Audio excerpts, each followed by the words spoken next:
শালগঙ্গার ঐতিহ্যবাহী রাধাবল্লভ আশ্রমের দুষ্কৃতীদের তাণ্ডব, মূর্তি, গ্রিল সহ অন্যান্য সামগ্রী ভাঙচুর, এলাকা জুড়ে চাঞ্চল্য। ঘটনাটি সংঘটিত হয়েছে মঙ্গলবার রাত 2টা নাগাদ।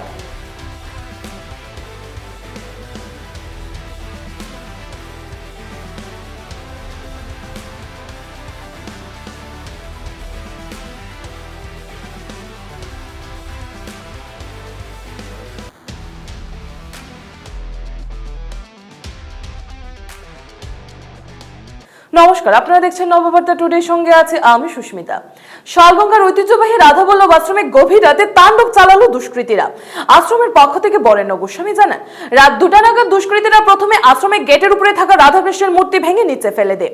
তারপর ভেতরে মূল মন্দিরের গেট খুলে ভেতরে ঢোকার চেষ্টা করে। শুধু তাই নয়, মন্দিরের ঘড়ি, মাইক স্ট্যান্ড ভেঙে লন্ডভন্ড করে দুষ্কৃতীরা। ততক্ষণে ভাঙচুরের শব্দ পেয়ে আশ্রমের লোকেরা ঘর থেকে বের হতে গা ঢাকা দেয় দুষ্কৃতীরা। খবর পেয়ে উদ্ধারবন পুলিশ ঘটনাস্থলে পৌঁছে সবকিছু দেখে ঘটনার খবর কাউকে না জানানোর কথা বলে যায় বরেণ্য গোস্বামীকে। কিন্তু বুধবার ভোর থেকে ভক্ত সহ স্থানীয় জনগণ আশ্রমে গিয়ে ঘটনা প্রত্যক্ষ করেছেন। এদিকে উদ্ধারবন মন্ডল বিজেপি সভাপতি নবরণ চক্রবর্তীর নেতৃত্বে এক প্রতিনিধি দল সকালে আশ্রমে গিয়ে ঘটনার তীব্র নিন্দা জানিয়ে দোষীদের চিহ্নিত করে শাস্তি প্রদানের দাবি জানিয়েছেন। তিনি বিষয়টি বিধায়ক মিহিরকান্তি সোমকেও জানান। তার সাথে ছিলেন মন্ডল বিজেপি সহসভাপতি নরসিংহ রায় ও কিষাণ মোর্চার সহসভাপতি দীপক ভট্টাচার্য। উদ্ধারবন থেকে শিবাজি ধরের রিপোর্ট, নববার্তা টুডে। আজকে রাত্রিবেলা সমস্ত রাত্রি ধরেই বৃষ্টিপাত হচ্ছিল। হঠাৎ করে আনুমানিক 2টার সময় আমাকে আশ্রমের একজন কর্মচারী, আশ্রমের একজন ভক্ত খুব ডাকাডাকি করেন, খুব ভয়ার্থভাবে ডাকাডাকি করেন। আমি ভেবেছি অন্য কিছু হয়েছে। যখন ওনার কাছে গেলাম, উনি বললেন যে আশ্রমের মন্দির ভাঙচুর চলছে, মন্দিরের গেট খুলে নিচ্ছে। তো খুব হয়ে আমি ফোন করছি। আমি আরেকজন আমার আশ্রমের এখানে রান্না করেন, ওনাকে ফোন করেছি। উনি অনেকবার ফোন করার পুরো ফোন ধরেননি। তারপর আমি বলেছি যে আরেকজন আশ্রমের রান্না করেন অজয়দা, আমি বলেছি যে অজয়দাকে ডেকে যাওয়ার জন্য। আর আমি টর্চ নিয়ে অন্যদিকে বেরিয়েছি।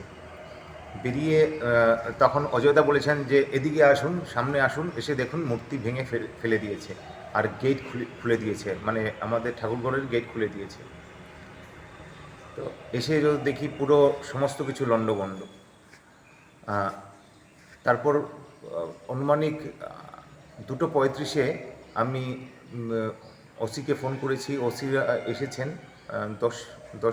10 মিনিট পর এসেছেন বোধহয় ওসিরা। এসে সমস্ত কিছু দেখেছেন। মূর্তি বাইরে ছিল, তো ওদেরই সহযোগিতায় মূর্তি ভেতরে আনা হয়েছে। ওরা থাকতেই সমস্ত কিছু পরিষ্কার পরিচ্ছন্ন করা হয়েছে। ওরা বারবার অনুরোধ করছিলেন যে যাতে এই জিনিসটাকে বাইরে না যেতে দেওয়া হয় বা কাউকে যাতে না জানানো হয়। আর ওরা এটার ব্যয়ভারও বহন করবেন হয়তো বা অন্য কিছু, মানে অন্য যেগুলো ক্ষতি হয়েছে সমস্ত ক্ষতিপূরণও ওনারা করবেন ওনারা। ক্ষতিপূরণ যাতে সংকুলন হয় আর আমরা যাতে এই জিনিসটাকে না জানাই। কিন্তু সকাল থেকে দেখুন,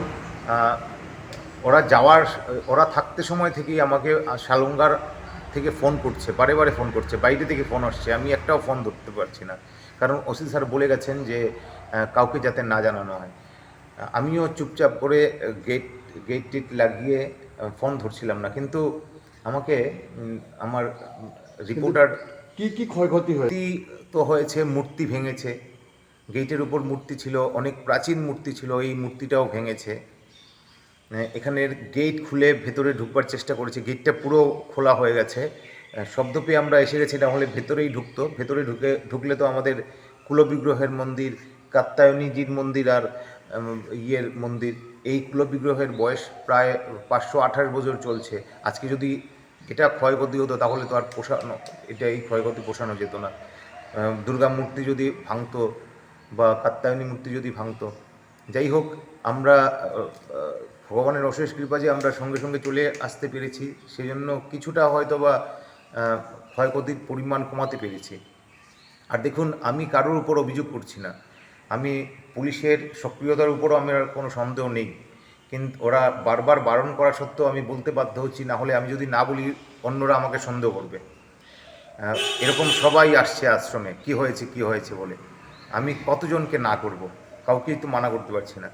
আর যারা শালঙ্গায় আছেন, যারা এই কথাটা বলতে বাধ্য হচ্ছি আপনাদের কাছে, আমি কিন্তু কারোর কাছে অভিযোগ করছি না, শুধু প্রতিকার চাই আমাদের যে সমাজের এই মানসিকতার থেকে। কারণ একটা যদি আশ্রম আক্রান্ত হতে পারে, তো সাধারণদের বাড়িঘর তো যখন তখনই আক্রান্ত হতে পারে। কিছুদিন আগে আমার প্রতিবেশী বিকাশ রায়ের বাড়িতে এত বড় দুঃসাহসিক একটা কিছু হয়ে গেল, তারপরও আমরা সতর্ক হইনি। আমরা সতর্কটা হব কখন?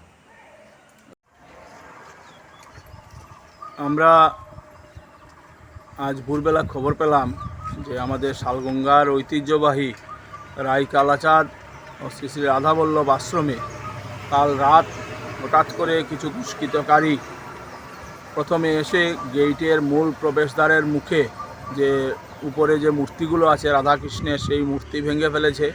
এছাড়া কালাচাঁদ আশ্রমের যে গেট আছে সেই গেটের উপরের যে মূর্তিগুলো ভাঙা হয়েছে। তারপর গেট মূল প্রবেশদ্বার ভেঙে ভেতরে ঢুকে এখানে মন্দিরের গ্রিলের দরজা সঙ্গে অন্যান্য যন্ত্রপাতি সব কিছু ভেঙে চুরমার করে দেওয়া হয়েছে। চুরমার করে দেওয়া আমরা খবর পেয়ে আজ সকালবেলা বিজেপির আমার সহসভাপতি নরসিংহ রায়, কিষাণ মোর্চার সহসভাপতি দীপক ভট্টাচার্য সহ আমরা আশ্রমে ছুটে যাই। ছুটে গিয়ে আমরা দেখি এই অবস্থা। এটা সরাসরি বোঝা যাচ্ছে এটা কোনো ডাকাতি বা চুরির ঘটনা নয়, এটা একটা সনাতন ধর্মাবলম্বীদের উপাসনাস্থলের উপর সরাসরি আঘাত, যে আঘাত আমরা কোনোভাবেই মেনে নেব না এটার। এবং আমরা শুনেছি যে রাত্রে খবর পাওয়ার পর উধারবন থানা থেকে এখানে আসা হয়েছে, ওনারা সব কিছু তদন্ত করে গেছেন।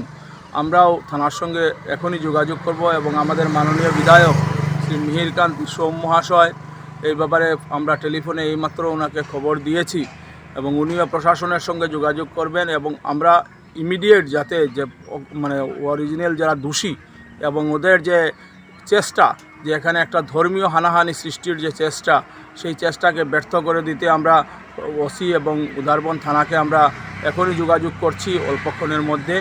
এবং জনসাধারণের কাছে আমরা অনুরোধ করছি যাতে ধর্মীয় যে বাতাবরণ আছে, শালগঙ্গার যে ধর্মীয় বাতাবরণ আছে বা সমগ্র উধারবন্দে, সেই বাতাবরণ যাতে বজায় থাকে, শান্তি শৃঙ্খলা যাতে বজায় থাকে, সেই ব্যাপারে সকল ধর্মাবলম্বী মানুষের কাছে আমরা আবেদন রাখছি।